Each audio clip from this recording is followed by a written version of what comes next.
kita lanjut tadi pertanyaan dari Mas Sony Hersen. Kalau ngeprint itu tadi pakai pemilihan kertas itu bisa gimana sih tadi pertanyaannya, aku lupa. Pemilihan kertas, masalah pemilihan kertas. Biasanya Mas Ar sendiri kalau untuk ngeprint itu kertas yang paling sering digunakan untuk foto landscape itu seperti apa? Sebenarnya printing itu tuh ilmu tersendiri deh. Itu udah mungkin lebih banyak, lebih dalam lagi, lebih banyak lagi yang dipelajarin daripada fotografi itu sendiri gitu. Nah, salah satunya itu adalah tentang kertas. Jadi foto tergantung fotonya. Jadi foto yang kayak gini, kayak misalnya fotoku waktu launchingnya Getback gitu ya, yang cityscape banyak lampu, foto malam gitu loh, gejreng-gejreng gitu. Aku pilih pearl yang metalik. Jadi lampunya menggilap-menggilapnya keluar semua. Jadi kalau kita pasang foto potret orang, kita kasih metalik, kayaknya lucu, nggak cocok. Banyak orang kalau foto potret itu pakai yang agak matte gitu, yang nggak laser banget gitu loh, sedikit matte lah. Kalau mau gejreng dikit ya di atasnya matte dikit lah, yang ada hasilnya dikit. Nah aku nyetak pakai karbon itu. Kenapa gue nguber gitu sampai belajar ke Spanyol itu ya karena aku bisa pakai segala macam media. Jadi aku bisa pakai, mau tak cetak di batu kayak mau di kaca kayak mau di apa aja bisa, asal bisa mengkondisikan dulu medianya itu. Jadi segala macam kertas bisa dipakai. Jadi poinnya kita mau nyetak itu milih kertas juga menyesuaikan bentuk fotonya dulu gitu ya Mas Arya. Yes. Makanya kalau cetak inkjet pun itu kan banyak macam kertasnya. Betul. Nah, kadang-kadang juga ya itu tadi, teman-teman mungkin banyak yang nggak tahu, nyetak ya udah asal nyetak aja. Taunya kan cuma 2, glossy apa doff, atau laminatingnya glossy apa doff, atau kanvas kan gitu. Ya ternyata jenis-jenis kertas itu juga mempengaruhi. Makanya saya ngelihat foto kayak katedral yang Mas Ar itu pearl ya pakainya ya. Katedral yang dalaman itu katedral itu yang ada lampu-lampunya itu. Oh iya, itu pakai pearl itu. Karena katedralnya sendiri hidup kan semua warnanya ya. Iya, banyak mengkilap-mengkilapnya itu. Kalau mau kasih efek gejrengnya juga itu. Oke. Itu ya Mas Sony Herson yang jawab pertanyaannya ya. Jadi emang itu tadi untuk print out ya, jenis kertas juga menyesuaikan dengan fotonya. Ini Unirai nanya nih, syarat foto bisa dicetak Om Har apa ya? Apakah hanya dengan kamera 6 megapiksel masih bagus? Itu tadi tergantung, gue bilang kenapa gue nggak banyak tadi yang ditanyain soal editing itu, karena tergantung. Kalau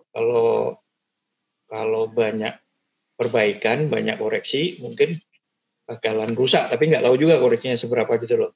6 MP ya tergantung mau cetak seberapa gede sih, paling 11-14 sih udah cukup sih ya menurutku. 11-14 inci ya kita ngomong, 11-14 inci berapa sih? Sekitar lebih dari 30-40 dong. Di atas 10R lah. Ya 30-40 lah sekitar itu. Itu menurutku sih masih bisa kalau filenya masih bagus gitu loh. Tergantung filenya dulu juga sih ya. Karena kemarin loh Mas Ar, yang aku ikut pameran yang sama Pak Risman di Solo itu. Aku juga bingung, yang nyetakin kan Pak Risman. Nah, fotonya itu foto dari drone. Ya, kebetulan foto foto-foto yang di pinggiran Bengawan itu. Aku bingung, dicetak sama Pak Risman itu 1 meter gitu. Loh kok ya menurut saya sih masih oke gitu loh kan. Padahal kan drone itu cuma berapa megapiksel sih, tapi bisa dicetak 1 meter. Nah, itu pengaruh nggak sih dalam ya kayak kalau Mas Ar kan di darkroom ya kan, itu pengaruh dalam apanya sih bisa ini berhubungan dengan pertanyaan Unira ini, ukuran apakah pengaruh standarnya masing-masing, susahnya itu. Jadi kayak tadi udah ngomong, kalau menurutku sih masih bagus. Kalau menurutku bisa jadi udah enggak gitu loh. Itu susahnya di situ gitu loh. Jadi betul. Dari dulu tuh, dari zaman FN dulu, aku kan dulu sering bantuin David Hermandi di Surabaya apa? Ya di FN yang bagian yang analog hitam putihnya ya.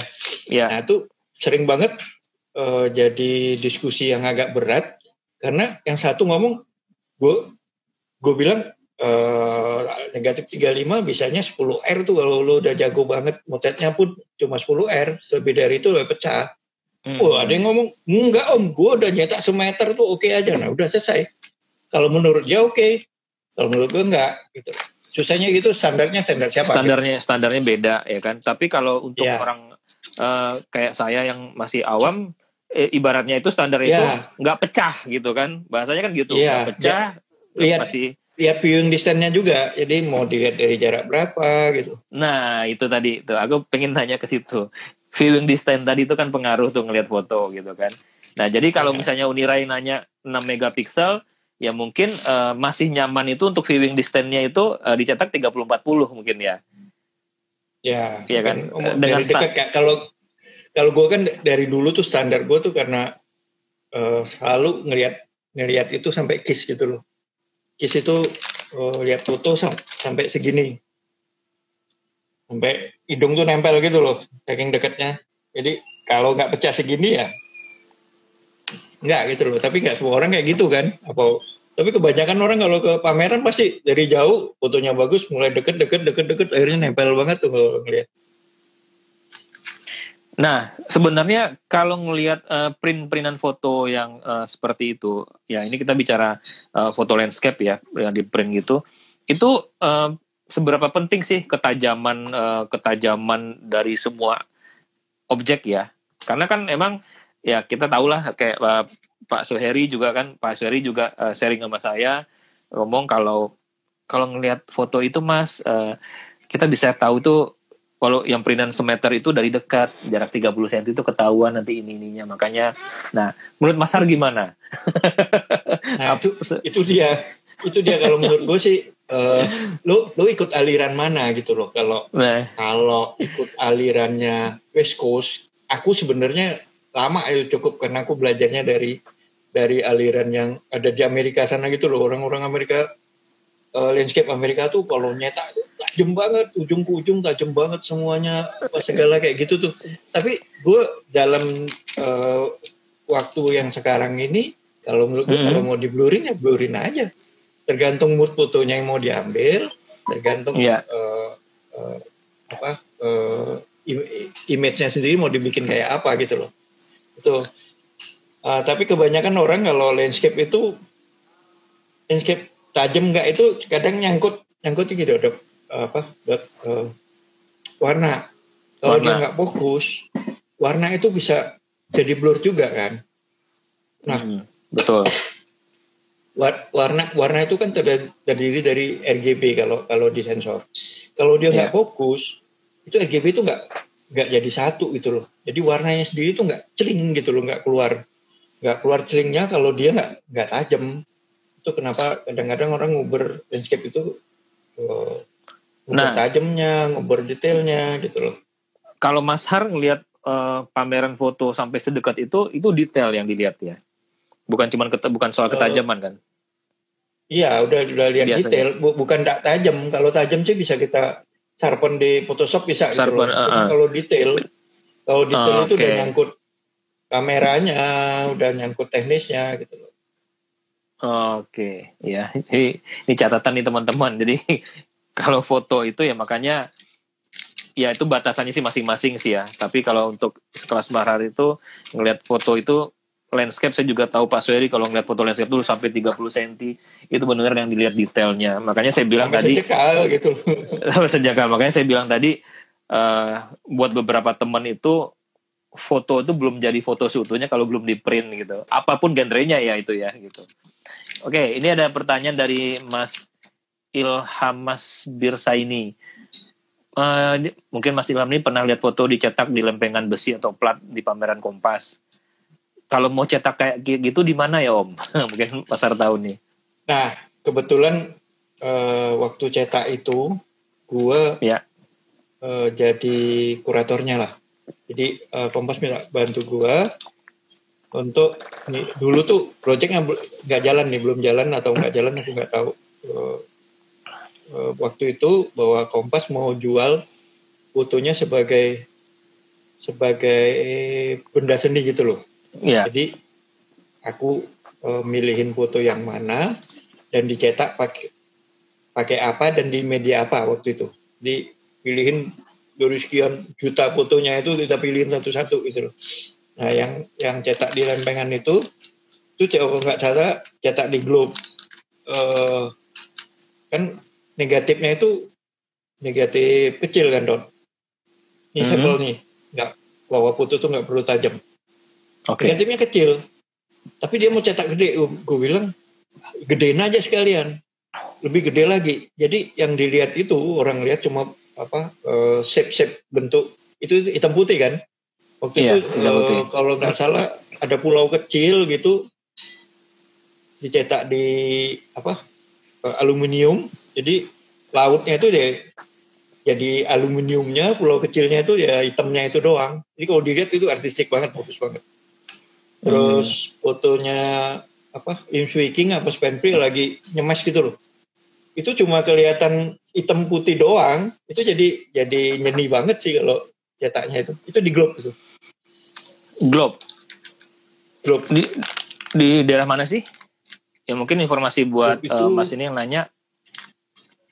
Aku lupa di searching deh, aku gak pernah. Tapi itu cukup terkenal kok untuk Globe. Kalau nggak tanya Lucky. Dulu Lucky yang range ininya, Mas Lucky France. Lucky France. Kalau di googling apa? Globe gitu? Iya, Globe. Globe ya mungkin Globe fotografi lah mungkin ya. Globe print kok di Globe print ya. Nanti tanyain deh, aku nggak tahu si ini yang tahu tuh. Oke, nanti Mas bisa DM Mas langsung deh ya untuk itu. Tapi Globe print lah gitu. Ini dari Mas Ruang Nganggur lagi. Karena udah hampir bisa semua kok. Kita di itu. Iya, banyak juga sih yang udah itu bisa nyetak di plat. Nah, itu ada tuh. Bu Dendari tuh. Bu Dendari udah nyetak. Blue BP Jalan Bangka, benar tuh. Thank you Budi. Oh, Jalan Bangka tuh ya, itu udah dijawab. Makasih Bude udah dibantu itunya. Ini Mas dari Ruang Nganggur nih nanya, ke aku. Kalau publikasi lewat sosmed perlu di watermark nggak Om? Nah, watermark sih itu bisa pakai watermark, bisa enggak, itu bebas-bebas aja sih, ya kan. Kalau foto saya kadang-kadang ada watermark, ada enggak. Kadang kan senang aja ngasih watermark. Kalau kata-kata orang, lu pasti pakai. Kalau pasar pakai watermark juga kan. Berapa kali diomelin orang sedunia gara-gara kasih watermark. Tapi kita senang-senang aja sih ya. Gratis, protes lagi dia. Jadi gimana? Kita kan yang namanya foto sekarang itu ya, Photoshop tuh udah canggih banget. Lo watermark kayak apa ya bisa dihilangin gitu loh. Betul. Gue setuju sama Bang Bain tuh. Kalau udah upload ya, insya Allah ya udah relakan. Kalau mau diambil orang nanti juga ya bantu kita pansos, bantu kita terkenal malah. Ambil positifnya aja. Tapi kalau saya sih karena senang kasih watermark, ditanya kenapa lu pakai watermark? Gue pengen terkenal. Pengen tulis nama gue yang sah-sah aja kok. Iya suka aja sih. Cuma gue kadang-kadang gue tulis kadang-kadang enggak gitu loh. Betul. Gue milih orang. Tapi kalau Mas Ruang Nganggur nanya perlu atau enggaknya, nah itu balik ke kita sih. Kalau saya sih pakai watermark atau enggak sih nggak ada masalah perlu atau enggak perlunya sih. Cuman masalah kesenangan kita aja. Karena orang nanti kalaupun kita nggak pakai watermark, orang tuh suka, dia akan hubungin kita, dia akan DM kita, akan PM kita gitu, walaupun tanpa watermark gitu. Tapi kalau udah pakai watermark ya tambah, ini fotonya si ini kelihatan lagi gitu. Nggak ada hal yang baku juga di sana sih. Perlu nggak perlu tergantung kita aja, ya nggak Mas Arya? Yes. Oke, welcome ya teman-teman yang baru join. Ada Mas. Udah bagus ya ulang tahun. Ulang tahun Jogja. Selamat ulang tahun. Dan bagus sih. Halo Mbak Nana, apa kabar? Mas Beanya mana? Mas Beanya. Ada ini banyak teman-teman yang baru join. Monggo loh teman-teman kalau ada yang mau ditanyakan ke Mas Har. Nah, silahkan.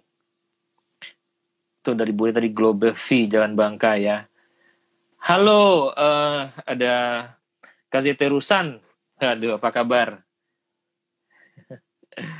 Nah, ini Selamat malam.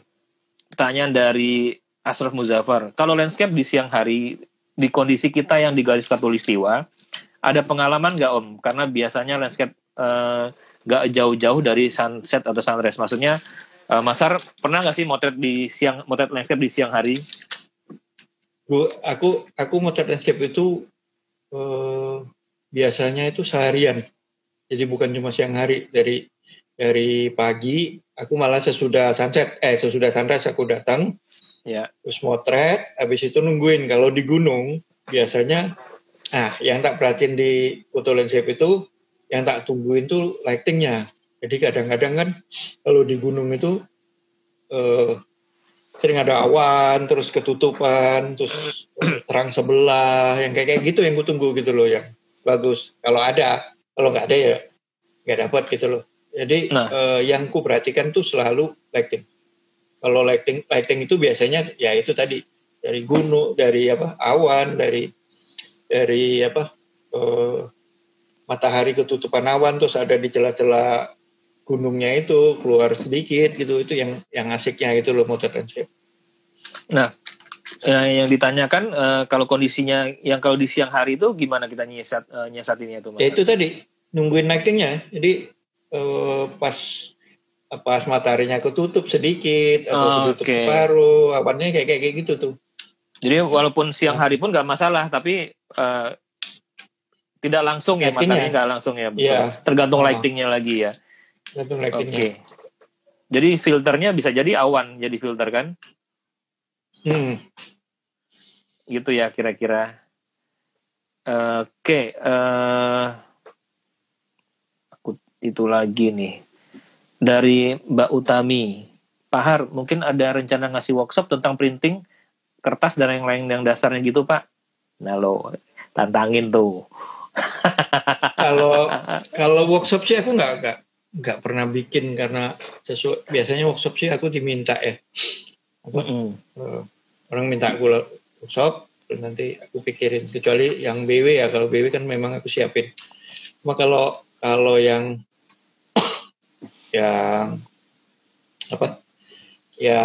dasar-dasar kertas kayak yang tadi aku ngomong itu tuh base dari sense ya, dari rasa yang kayaknya susah banget untuk dijelasin. Gimana cara jelasinnya? Bahwa tadi yang aku ngomong kalau kita gejreng, kalau kita pengen gejreng, pengen keluar klip-klipnya, pengen warnanya jadi keluar semua ya kita pilih pearl, misalnya model-model kayak gitu tuh kan base dari pengalaman sih, bukan dari teori sih sebenarnya. Dan itu sangat masuk dari rasanya masing-masing gitu loh. Itu susah kalau dibikin workshop kayak gitu karena nggak ada yang standar ya. Nggak ada standar. Langsung balik lagi ke rasa gitu ya. Iya, itu udah larinya ke rasa. Kecuali kalau kita mau ngomongin bahwa penerimaan kertas ini bisa udah teknis banget jadinya kan, bahwa kertas ini bisa nerimanya sekian persen tinta atau apa, model-model kayak gitu. Tapi sekarang kan masing-masing kertas sudah ada color profile-nya. Ya, udah disiapin. Kalau kita beli kertas mau cetak itu udah ada color profile-nya masing-masing gitu loh. Kalau mau lebih bagus lagi ya bikin sendiri color profile-nya. Jadi kalau berarti dalam artian nih ke depan nggak ada rencana untuk bikin workshop hal kayak gitu, tapi teman-teman bisa nanya langsung lah ya, bisa belajar langsung sama. Ya, Mas Har orangnya welcome buat teman-teman yang mau belajar kok. Tinggal di PM aja, Facebook atau di Instagram. Insya Allah pasti dibalas lah sama Mas Har. Karena nggak kepikiran buat workshop tentang kertas segala macam print-printan gitu ya. Belum ya Mas Har ya? Belum ada yang minta juga dan gue belum ada rencana sih. Sekarang ini orang COVID bingung nggak bisa kemana-mana. Kalau gue malah merasa aman, nggak ada yang nanya. Gue nggak perlu kasih alasan lagi kenapa gue nggak keluar rumah gitu loh. karena gue sendiri dari pagi sampai malam ya. Full ngurusin gitu loh, nyiapin bahannya gitu. nyiapin bahannya nggak bisa ditinggal kan. Udah aja ngajak aku, ayo ngopi gitu. Aku baru nyiapin gelatin sama pigmennya, gue harus bikin tisu buat karbonnya. Kalau gue tinggal sampai malam, bisa pagi. Dan itu kalau kelamaan juga direndam panas gitu bisa rusak juga bahan gue gitu. Waduh, nggak bisa ditinggal-tinggal dong ya, repot dong ya. Nggak bisa ditinggal. Ya makanya gue biasa bangun pagi itu jam 6 setengah 7 gue mulai nyiapin gelatinnya. Nanti 2-3 jam kemudian baru gue kasih pigmen, baru urutannya harus benar, suhunya harus benar, kalau enggak rusak semua gitu loh. Nah itu Uni Rayani tuh terima jadi murid nggak Om? Tuh udah diomongin tuh ribetnya kayak gitu tuh. Udah berapa orang yang nanya sih, tapi kalau mau lihat beberapa sih ya, kalau Dakrum mungkin Dakrum itu ya papernya udah ada emulsi, udah tinggal dibakar aja di enlarger gitu loh. Tapi kalau di karbon kayaknya lihat dulu deh, lihat di YouTube The Wet Print itu yang guruku yang di Spanyol itu, dia bikin video bagus tuh, kira-kira kayak gitu. Tapi kesulitannya kaliin 1 juta kali itu deh. Oke. Yang dari videonya. Oke, ini dari Mas Ilham nanya, kalau foto kan RGB ya Mas. Nah, kadang-kadang kan mesin cetak CMYK. Nah, itu baiknya dikonvert ke CMYK sebelum dicetak, apa ada tip khusus? Ini untuk ngeprint nih. Printer yang apa dulu gitu loh. Cuma makanya tadi yang paling penting color profile-nya. Oke. Jadi pasin dulu color profile-nya, bawa kertas ini. Nah, jangan printernya yang ngatur warnanya, tapi color profile-nya yang ngatur warnanya. Jadi nggak pusing lagi harus CMYK atau RGB lagi. Jadi nanti di pilihannya ada. Color profile dulu lah yang kita samakan ya. Iya. Jadi biasanya juga orang yang ngeprint sih udah ngerti sih. Jadi kita sih tetap aja ke color profile standar ya, mau RGB segala macam. Jadi poinnya tuh nggak perlu kita CMYK-kan kan? Iya. Ikut color profile-nya paper. Sip. Nah, ini dari MSHD WNTR. Kalau misal kita ngambil foto lewat drone, apakah bisa dinamakan fotografi landscape juga ya Om? Ya iya dong kalau motretnya landscape. Iya. Fotografi landscape tuh ya bukannya alatnya, tapi hasilnya ya Pak De. Hasilnya. Kalau dulu aku naik helikopter kalau mau motret. Nah, mau motret dari udara gitu. Kalau sekarang itu enak banget tuh bisa pakai drone gitu. Ya kalau ya Mas MSH ngeliat foto-fotoku terakhir, landscape-nya semuanya rata-rata dari pakai drone, yang di Norway, Iceland, bahkan terakhir ke Ujung Genteng juga fotoku pakai drone. Itu landscape. Tapi kalau ngedrone, fotonya orang nyetrit, ya fotonya street jadinya. Tapi itu curang itu. Kalau di lomba nggak boleh bareng tuh fotografer landscape pakai drone sama yang enggak itu. Oh. Memang dipisahin dia. Karena nggak mau. Pasti kita pemandangannya pasti beda. Beda itu. Tapi kan sama bang Bain nggak mau dia. Apa bedanya gitu kan? Kita juga. Tapi di luar lomba-lomba kan gitu kan. Dipisah itu. Ya, sebagian udah dipisah. Tapi kan kalau harusnya juga sah, namanya juga cuman ngangkat lensa ke atas dapat angle yang lebih menarik. Masalahnya kan sekarang itu lomba atau suatu foto tuh jadi menarik, jadi eye catching banget kalau orang belum pernah lihat. Jadi kalau pakai drone, yang awal-awal pakai drone, itu angle-nya udah beda. Top banget air terjun Semeru yang bulat, yang di Lumajang, gunungnya jadi peang ya, yang jadi gunungnya jadi peang itu kan jadi viral banget, betul. Jadi top banget karena belum pernah orang lihat kayak gitu loh. Iya. Ini dari Mas Asraf lagi, maaf mau menanya hal dasar nih, nggak apa-apa. landscape sebenarnya panjang sisi foto atau objeknya ya Om? Minta pendapat. Nah, Mas Al gimana? Objeknya nggak tergantung kamu ngomongin soal kertas, nyetak atau format cetak atau genre fotografi. Kalau genre fotografi ya isinya di pemandangan alam gitu loh. Kalau landscape tuh kayak gitu. Tapi kalau ngomongin format cetak ya landscape atau potret. Betul. Selalu yang tiduran horizontal. Tapi kalau masalah isinya yang landscape, ya yang termasuk ke landscape ya banyak ya. Perkotaan juga cityscape itu masuk landscape juga, iya kan Mas Arya? Iya. Cuman ada sub lagi gitu. Kalau kita balik lagi ke topik awal bahwa motret landscape itu satu-satunya genre yang bahagia loh. Bahagia banget gitu loh. Kita datang ke tempatnya, lihat bagus banget. Kadang-kadang ingat motret, kadang-kadang malah motret makan ingat tempatnya malah. Apalagi bekalnya kayak gini nih. Nah itu dia. Apalagi kalau sambil nunggu ini orang yang nyambel ini ada di sini loh, Mbak Vivi. Nyamping sambil Mbak Vivi nih. Oh gitu. Ya, kita bawa ini dari Ngadas kita lewat Malang ini lewat Malang, terus dari Ngadas terus ke sisi yang kalau yang tadi foto Bromo yang tadi itu ke sisi yang kalau kita belok ke penanjakan kita belok kanan naik ke atas kan, ini lurus saja sampai mentok, itu sampai ke dinding kaldera yang sebelah sana. Nah itu persis mentoknya itu kita nginep. Gue sering banget nginep di sana, masak-masak, bawa gue nantangin biasanya teman-teman ngumpul kalau udah di sana itu teman-teman dari Malang pada datang. Jadi gue berapa kali gue tantangin sampai sekarang belum tercapai. Berani nggak lo bawa kambing ke sini? Kita bikin kambing guling di sini. Gak, buset deh. Belum tercapai itu. Kalau perlu wirupnya kambing berapa sih gitu? Ya keciri namanya. Itu apa? Kita pokoknya semampu yang bisa dibawa ke sana, bisa kadang masak kayak gini, kadang tongseng kayak kalau mereka dari bawah sempat gue telepon minta tolong bawain daging kambing. Si Agung pernah aku minta tolong beliin daging kambing, dibawain daging ayam, rupanya ketahuan kalau ayam kalau pas udah jadi tongseng. Oh ini ayam kok. Oh iya salah.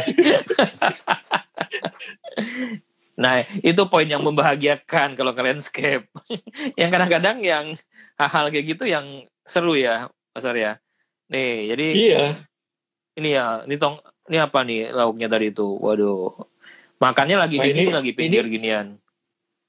Nah, ya kan? Ini gila-gilaan, ini enak banget nih masakan si Dipo yang di Gunung Prau. Ini apa itu? Itu ya, ini apa? Usus ya? Usus sama ini Bimo ininya apa kunjannya. Jadi habis motret Prambanan dari atas, lu naik ke atas menara masjid. Lu motret Prambanan, tapi sayang lightingnya jelek. Tapi sesudahnya itu makan ini di arah ke Candi apa Boko. Ke arah Candi Boko di dekat rel itu ada soto. Tapi yang enak kalau menurut gua pecelnya. Ini pecelnya sama itu lauknya ya. Jadi pengen nggak dapat foto itu makan ini enak banget udah.